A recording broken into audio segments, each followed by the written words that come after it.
International Patient Safety Goal dengan singkatan IPSG. Berdasarkan standar akreditasi rumah sakit bahwa secara nasional di rumah sakit dikenal dengan sasaran keselamatan pasien atau SKP, dan International Patient Safety Goals atau IPSG dikenal secara internasional. Adapun sasaran keselamatan pasien rumah sakit ini ada 6 sasaran. Yang pertama adalah ketepatan identifikasi pasien, yang kedua peningkatan komunikasi yang efektif, yang ketiga adalah peningkatan keamanan obat yang perlu diwaspadai, kemudian yang keempat adalah kepastian tepat lokasi, tepat prosedur, tepat pasien operasi, yang kelima adalah pengurangan risiko infeksi terkait pelayanan kesehatan, dan yang keenam mengurangi risiko pasien jatuh.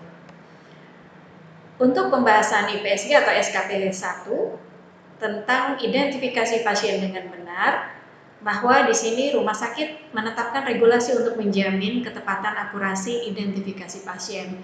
Tujuannya adalah memastikan ketepatan pasien yang akan menerima layanan atau tindakan untuk menyelaraskan layanan atau tindakan yang dibutuhkan oleh pasien. Sebagai ilustrasi bahwa ternyata terjadi kesalahan pasien operasi.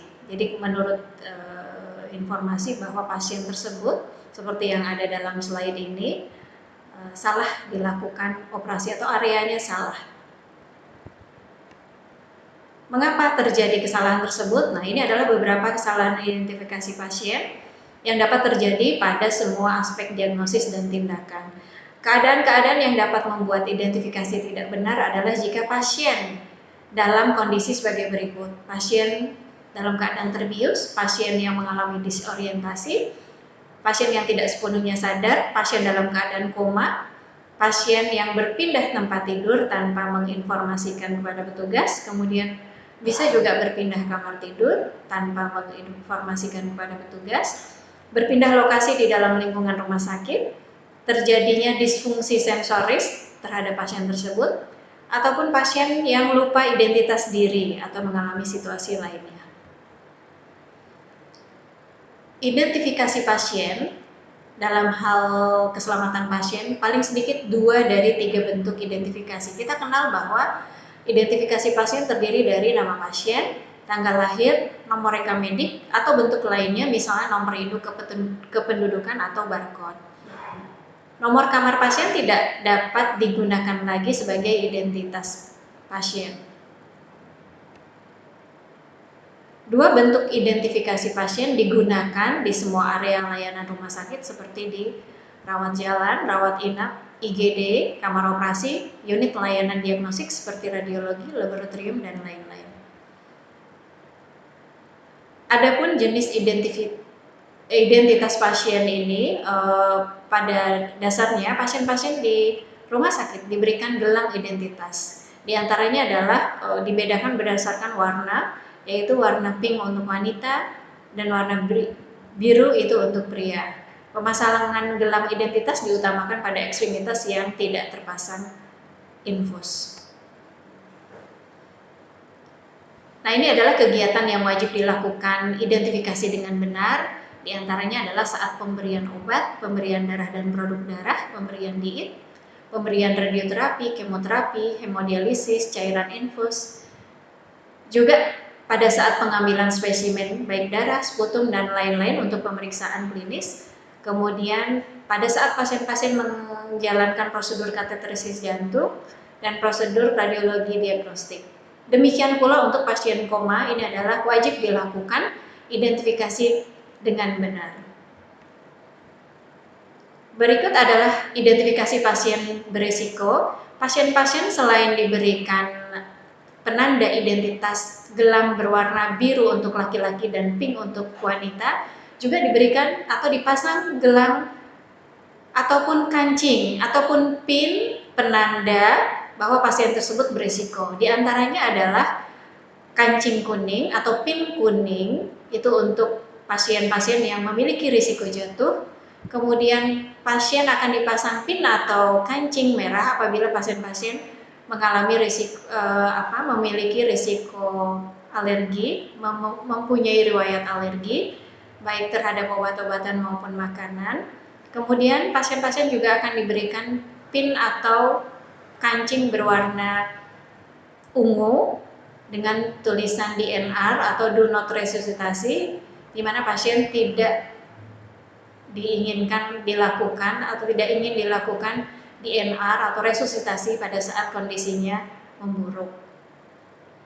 Berikut adalah contoh proses identifikasi sesuai dengan SPO yang Rumah Sakit Umum Pusat miliki. Yang pertama adalah petugas meminta pasien untuk menyebutkan nama dan tanggal lahir sebelum memberikan atau melakukan tindakan. Contohnya adalah dengan kalimat tanya, atau kalimat perintah, tolong sebutkan nama lengkap dan tanggal lahir Bapak atau Ibu. Walaupun pasien telah memakai gelang identitas, tetap dikonfirmasi secara verbal sebelum melakukan tindakan pemberian obat. Dan dalam hal ini petugas selain bertanya tentang nama dan tanggal lahir pasien, diwajibkan untuk melihat gelang identitas yang digunakan pasien. Identifikasi pada pasien dalam kondisi tertentu, misalnya pada pasien yang tidak dapat berkomunikasi, kemudian pada saat pasien mengalami penurunan kesadaran ataupun tidak ada keluarga, tidak mempunyai ekstremitas atau daerah ekstremitasnya terjadi luka bakar, maka yang dilakukan adalah mencocokkan identitas yang terpasang di bagian tubuh pasien dengan identitas yang ada di dalam berkas rekam medik. Khusus untuk pasien-pasien yang memang tidak dapat diberikan atau dipasang gelang identitas, maka dapat ditempelkan foto pada berkas rekam medis dengan petugas pelaksana yang melakukan pemotretan adalah satuan kerja yang terkait. Misalnya saja IPKH atau unit promosi dan kehumasan. Kemudian identifikasi pada saat pemberian transfusi darah ini berbeda dengan melakukan identifikasi pada pasien-pasien seperti sebelum yang sudah tadi disebutkan. Kalau pada pemberian darah, transfusi darah atau produk darah, maka dilakukan oleh 2 orang. Verifikasi dilakukan oleh 2 orang dengan menggunakan checklist pemberian transfusi darah. Langkah yang pertama adalah mencocokkan produk darah dengan instruksi dokter pada berkas rekam medik, kemudian pada format permintaan darah, pada kantong darah atau kartu label. Bila langkah pertama belum ada kecocokan, maka perlu dilakukan verifikasi kembali. Langkah yang pertama tadi dilakukan sebelum darah tersebut dipasang ke pasien atau sebelum petugasnya memasuki ruang perawatan pasien. Untuk langkah yang kedua, petugas sudah memasuki ruang perawatan pasien dan bersiap untuk melakukan pemasangan darah. Ya, langkah yang kedua ini adalah dengan mencocokkan produk darah dengan kartu label yang tertera pada labu darah, dicocokkan dengan gelang identitas pasien. Jadi diharapkan antara kartu yang tertempel di labu darah dengan gelang pasien itu identitasnya sama, sehingga mengurangi kesalahan atau tidak memungkinkan terjadinya kesalahan pemberian darah. Demikian yang dapat disampaikan untuk SKP 1. Kemudian yang kedua, kita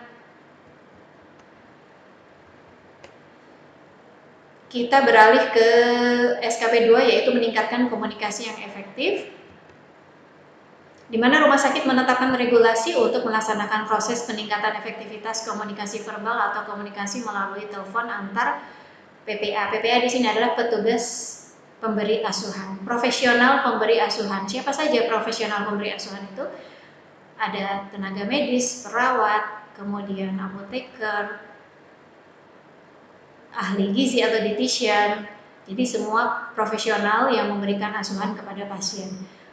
Standar SKP 2 tersebut terbagi menjadi standar SKP 2.1, rumah sakit menetapkan regulasi untuk proses pelaporan hasil pemeriksaan diagnosis kritis. Kemudian standar SKP 2.2, rumah sakit menetapkan dan melaksanakan proses komunikasi serah terima. Jadi di sini ada dua komponen yang yang ada dalam komunikasi efektif. Maksud dan tujuan dari komunikasi efektif ini adalah agar mengurangi kesalahan-kesalahan dan meningkatkan keselamatan pasien. Komunikasi dapat berbentuk verbal, elektronik, dan tertulis. Beberapa situasi yang menyebabkan kesalahan dalam berkomunikasi, misalnya perintah lisan atau perintah melalui telepon, kemudian komunikasi verbal, penyampaian hasil pemeriksaan kritis yang harus disampaikan lewat telepon, penyebutan nama-nama obat yang ucapan dan rupanya mirip yang biasa dikenal dengan lasa atau look alike atau sound alike. Hal ini bisa disebabkan karena ada perbedaan aksen dan dialek si komunikan. Teknik komunikasi efektif secara verbal ini ada dikenal dengan istilah SBAR. SBAR ini adalah komunikasi verbal terdiri dari situasi, background, assessment, recommendation. Untuk perintah verbal atau melalui telepon, staf yang menerima pesan harus menuliskan dan membacakannya kembali kepada pemberi pesan. Selain komunikasi verbal selain dengan SBAR juga dikenal dengan TBAK. Komunikasi verbal dengan TBAK ini, TBAK kepanjangan dari tulis, baca, dan konfirmasi kembali. Teknik SBAR dilakukan pada saat serah terima pasien, kemudian pada saat petugas melaporkan kondisi pasien kepada DPJP. Kemudian kalau komunikasi verbal dengan teknik TBAK dilakukan pada saat petugas menerima instruksi verbal dan baik per telepon maupun lisan dari DPJP. Saat petugas menerima laporan hasil tes kritis ataupun pemeriksaan sito, kemudian kalau di rumah sakit kami itu diberikan stempel TBAK. Kemudian DPJP memberi konfirmasi dengan paraf pada saat visit sesegera mungkin atau dapat ditoleransi keesokan harinya. Nah, ini metode SBAR ini penjelasannya adalah sebagai berikut, bahwa sebelum memberikan komunikasi secara SBAR, kita harus memahami dulu seperti apa. Sebetulnya SBAR ini diawali dengan introduction. Introduction ini adalah individu yang terlibat dalam handover atau pelaporan, baik itu perpindahan shift ataupun melaporkan situasi pasien kepada DPJP atau kepada petugas lainnya. Dengan memperkenalkan diri, menyebutkan peran dan tugasnya dalam profesi. Kemudian S ini kepanjangan dari situasi. Situasi adalah adanya komplain, diagnosis, rencana perawatan, dan keinginan dan kebutuhan pasien. B kepanjangan dari background, tanda-tanda vital, status mental, daftar obat-obatan, dan hasil lab. Assessment adalah penyampaian tentang penilaian situasi saat ini. Kemudian recommendation adalah mengidentifikasi hasil lab yang tertunda dan apa yang perlu dilakukan selama beberapa jam berikutnya, dan rekomendasi lain untuk perawatan.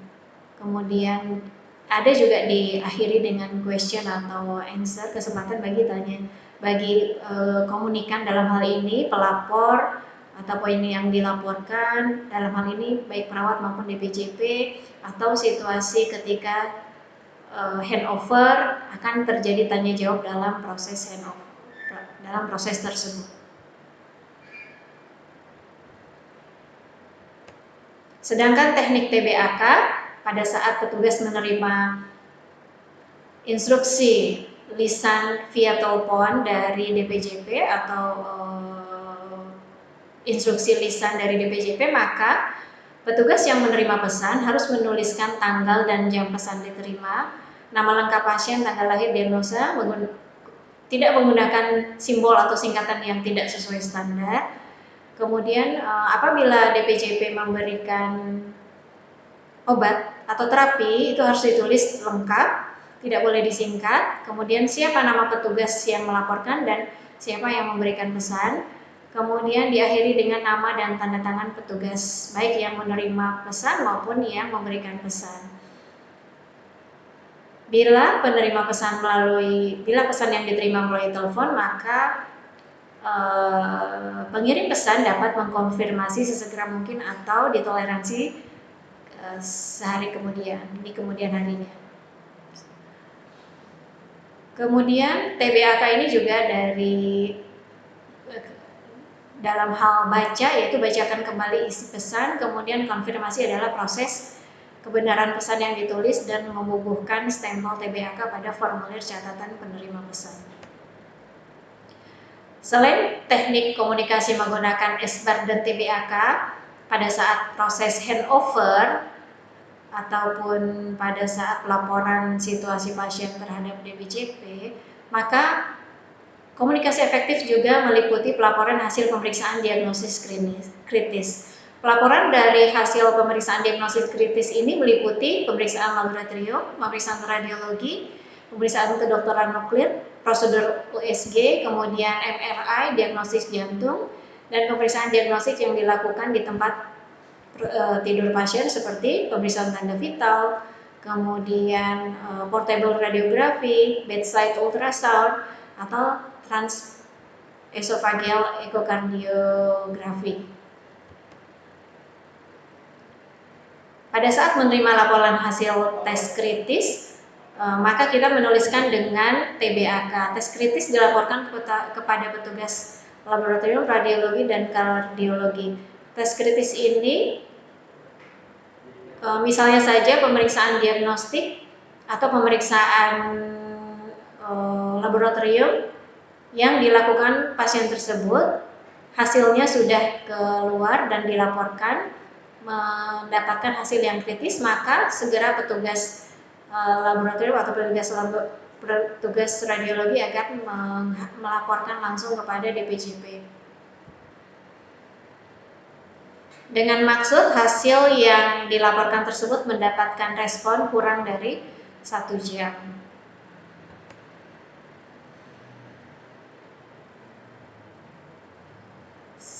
Kemudian kita beralih ke komunikasi pada saat handover. Nah, ini serah terima antar pasien atau handover di dalam rumah sakit terjadi antar profesional pemberi asuhan, seperti di antara staf medis dengan staf medis lainnya, atau antara staf keperawatan dengan staf klinis lainnya, atau antara PPA dengan PPA lainnya saat pertukaran shift. Antar berbagai tingkat layanan di dalam rumah sakit, seperti misalnya pasien dipindahkan dari satu unit ke unit lain, itu juga dilakukan proses komunikasi serah terima handover. Ataupun dari unit rawat inap ke unit layanan diagnostik lainnya, di mana pasien akan dilakukan tindakan penunjang, seperti misalnya akan dilakukan radiologi, ronsen, dan lain-lain. Ini juga dilakukan proses timbang terima atau handover antara petugas yang menyerahkan kepada petugas yang akan menerima. Baik, kita ke sasaran yang ketiga. Sasaran ketiga adalah meningkatkan keamanan obat-obatan yang harus diwaspadai. Standar dari SKP 3 ini adalah rumah sakit menetapkan regulasi untuk melaksanakan proses meningkatkan keamanan terhadap obat-obat yang perlu diwaspadai. Kita kenal bahwa di rumah sakit terdapat beberapa obat yang harus diwaspadai, baik dari bentuk atau performanya yang harus diwaspadai ataupun dari isiannya yang harus diwaspadai. Setiap obat jika salah penggunaannya dapat membahayakan pasien. Bahkan bahayanya bisa menyebabkan kematian ataupun kecacatan pasien, terutama obat-obat yang perlu diwaspadai. Obat yang perlu diwaspadai adalah obat-obat yang mengandung risiko yang meningkat bila kita salah menggunakannya dan dapat menimbulkan kerugian pasien yang besar. Obat-obat yang perlu diwaspadai dalam SKP 3 ini terdiri dari obat risiko tinggi, misalnya saja obat yang apabila terjadi kesalahan dapat menimbulkan kematian atau kecacatan. Kemudian obat yang nama kemasannya dan labelnya sama. Jadi ini juga dikenal dengan sebutan LASA, look alike, sound alike. Jadi obat tersebut dari tampaknya saja sudah terlihat sama antara yang satu dengan yang lainnya. Juga dalam ucapannya, penyebutannya juga sama, sound alike. Beberapa obat juga hampir sama, ketika diucapkan hampir mirip, itu tergolong kategori sound alike. Kemudian juga obat yang ketika disebutkan namanya mirip. Obat yang lainnya juga yang menjadi hal untuk diwaspadai adalah elektrolit konsentrat seperti potasium klorida dengan konsentrasi yang sama atau lebih dari 2 mg per mililiter. Kemudian ada lagi obat potasium fosfat dengan konsentrasi sama atau lebih besar dari 3 milimol per mililiter dan sebagainya. Jadi obat-obat dengan atau elektrolit konsentrat yang termasuk obat-obat yang perlu diwaspadai. Nah, ini adalah contohnya obat yang LASA, look alike, sound alike. Jadi dari bentuknya ini hampir sama dan meskipun penyebutannya mungkin agak berbeda, tapi di awal terlihat sama. Nah, ini dari bentuknya sama, sound alike, look alike. Jadi kalau tidak berhati-hati membacanya ini akan keliru kita memberikannya. Bagaimana caranya supaya obat-obat tersebut tidak terjadi kesalahan dalam pemberiannya? Maka kita diharapkan memberikan obat dengan 7 benar. Yaitu yang pertama adalah benar identitas pasien, benar obat, benar dosis, benar waktu dan frekuensi pemberian, benar cara atau rute pemberian, benar dokumentasi, dan benar informasi. Kita beralih ke sasaran yang keempat. SKP 4 ini adalah memastikan lokasi pembedahan yang benar, prosedur yang benar, pembedahan pada pasien yang benar. Rumah sakit memastikan bahwa tepat lokasi, tepat prosedur, dan tepat pasien sebelum menjalani tindakan atau suatu prosedur sehingga keselamatan pasien dapat terjamin.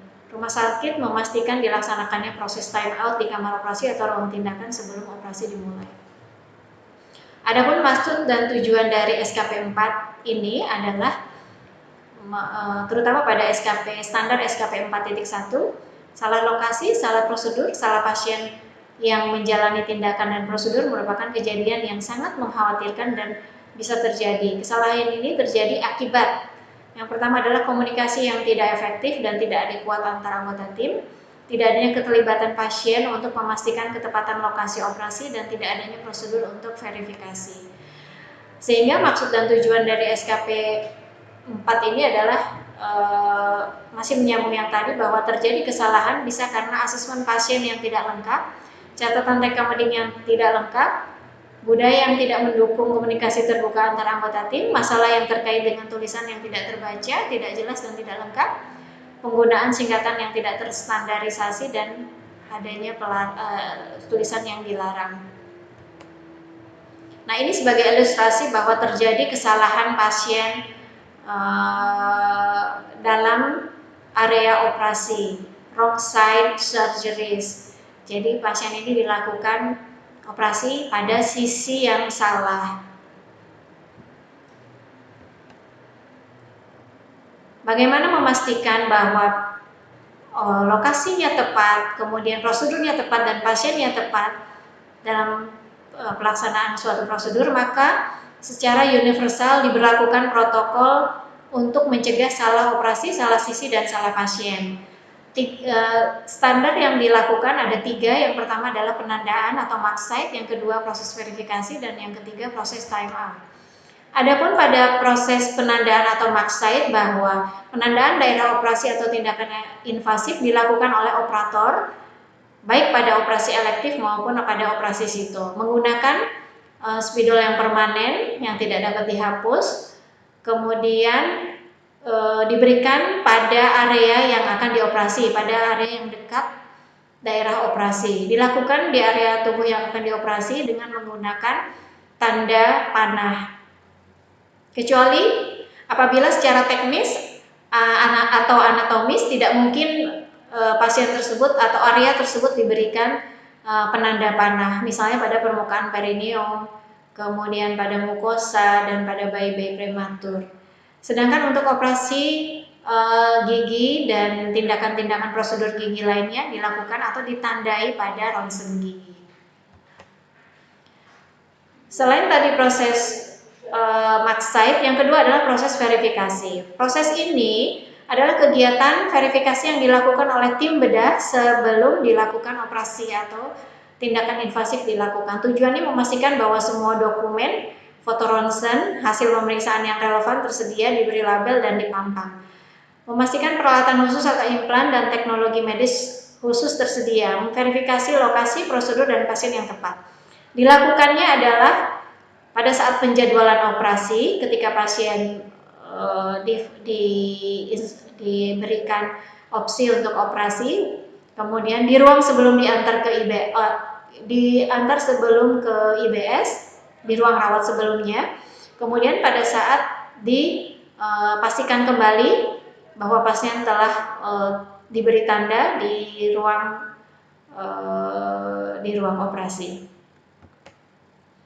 Yang ketiga, selain tadi proses max site dan verifikasi adalah proses time out. Time out ini adalah serangkaian tindakan untuk keselamatan pasien operasi atau tindakan invasif yang terdiri dari proses sign in dilakukan sebelum induksi anestesi di ruang penerimaan atau OK, minimal diisi oleh perawat atau dokter anestesi. Kemudian proses time out dilakukan sebelum insisi kulit diisi oleh perawat, dokter anestesi, dan operator. Dan yang ketiga adalah proses sign out, adalah proses terakhir yang dilakukan sebelum pasien meninggalkan OK, diisi oleh perawat, dokter anestesi, dan operator. Semua pernyataan atau kekeliruan harus diselesaikan sebelum insisi. Kita beralih ke SKP 5. SKP 5 ini adalah mengurangi risiko infeksi terkait pelayanan kesehatan. SKP 5 ini sangat erat kaitannya dengan program standar PPI atau standar pencegahan dan pengendalian infeksi. Rumah sakit menetapkan regulasi untuk menggunakan dan melaksanakan evidence-based menggunakan dan melaksanakan terutama dalam hal hand hygiene untuk menurunkan risiko infeksi terkait pelayanan kesehatan. Maksud dan tujuan SKP 5 ini adalah mencegah dan mengendalikan infeksi, merupakan sebuah tantangan di lingkungan fasilitas kesehatan. Kenaikan angka infeksi terkait pelayanan kesehatan menjadi keprihatinan bagi pasien dan petugas kesehatan. Adapun maksud dan tujuannya adalah mencegah terjadinya ISK, kemudian mencegah terjadinya IADP atau infeksi pembuluh atau aliran darah terkait pemasangan infus, mencegah terjadinya infeksi paru-paru terkait penggunaan ventilator atau yang dikenal dengan VAP. Upaya penting untuk menghilangkan masalah infeksi ini adalah menjaga kebersihan tangan melalui cuci tangan, kemudian staf diberikan pelatihan, ini sesuai dengan PPI standar PPI 9. Bagaimana dengan hand hygiene? Hand hygiene ini menggunakan hand rub, ada 6 langkah. Ini yang kita ajarkan kepada petugas dan diharapkan dapat dilakukan, baik mulai dari petugas yang memberikan asuhan langsung ataupun petugas administrasi, mulai baik itu petugas cleaning service ataupun sampai dengan petugas pemberi asuhan langsung kepada pasien dapat melakukan hand hygiene dengan tepat. Ini adalah 5 momen melakukan praktek pembersihan tangan. Yang pertama sebelum kontak dengan pasien, yang kedua sebelum tindakan bersih atau sepsis, yang ketiga setelah terkena cairan tubuh pasien, yang keempat setelah kontak dengan pasien, yang kelima setelah kontak dengan lingkungan sekitar pasien. Baik, kita lanjutkan dengan sasaran yang keenam, mengurangi risiko cedera pasien akibat terjatuh. Rumah sakit melaksanakan upaya mengurangi risiko cedera akibat jatuh. Ini latar belakangnya adalah banyak cedera yang terjadi di unit rawat, baik rawat inap, rawat jalan akibat pasien terjatuh. Beberapa faktor yang meningkatkan risiko pasien jatuh diantaranya adalah kondisi pasien, di mana pasien mengalami gangguan fungsional seperti gangguan keseimbangan, gangguan penglihatan, gangguan perubahan status kognitif. Kemudian selain dari pasiennya tersebut juga yang berisiko untuk terjadinya jatuh adalah lokasi atau situasi lingkungan rumah sakit itu sendiri. Kemudian apakah riwayat pasien jatuh juga menjadi suatu penilaian. Kemudian pasien-pasien mengkonsumsi obat tertentu dan pasien-pasien dalam pengaruh konsumsi alkohol. Rumah sakit harus bertanggung jawab untuk identifikasi lokasi, situasi, dan tipe pasien yang berisiko untuk terjadinya jatuh.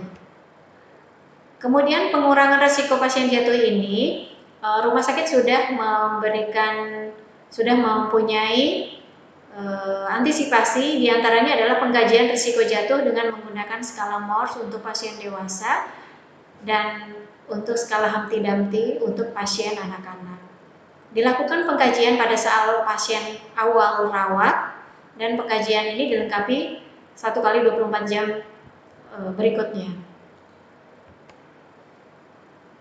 Adapun intervensi pasien dengan risiko jatuh adalah yang pertama memasangkan kancing kuning pada gelang identitas pasiennya, kemudian 2 memasang sign risiko jatuh. Ini untuk di rumah sakit kami memiliki segitiga penanda jatuh berwarna kuning dengan gambar orang terjatuh. Ini dapat dipasangkan baik di tiang infus ataupun di tempat tidurnya. Kemudian intervensi yang dapat dilakukan adalah memberikan bantuan yang sesuai saat ambulasi untuk pasien tersebut, menghindari situasi yang kacau balau, mendekatkan bel, membiarkan pintu terbuka, terutama untuk pasien-pasien yang berisiko jatuh yang dekat dengan nurse station, sehingga perawat dapat segera memberikan bantuan, kemudian menggunakan penerangan yang cukup, dan memberikan strategi pencegah jatuh dengan menilai jatuh lebih detail lagi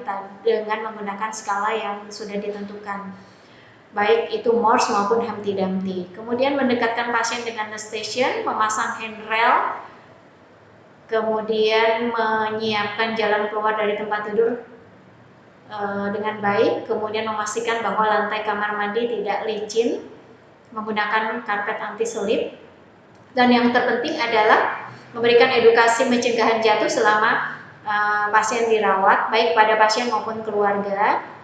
Kemudian mengkaji kembali kondisi pasien sesuai dengan kondisinya. Itu saja yang dapat disampaikan dari Pokja SKP.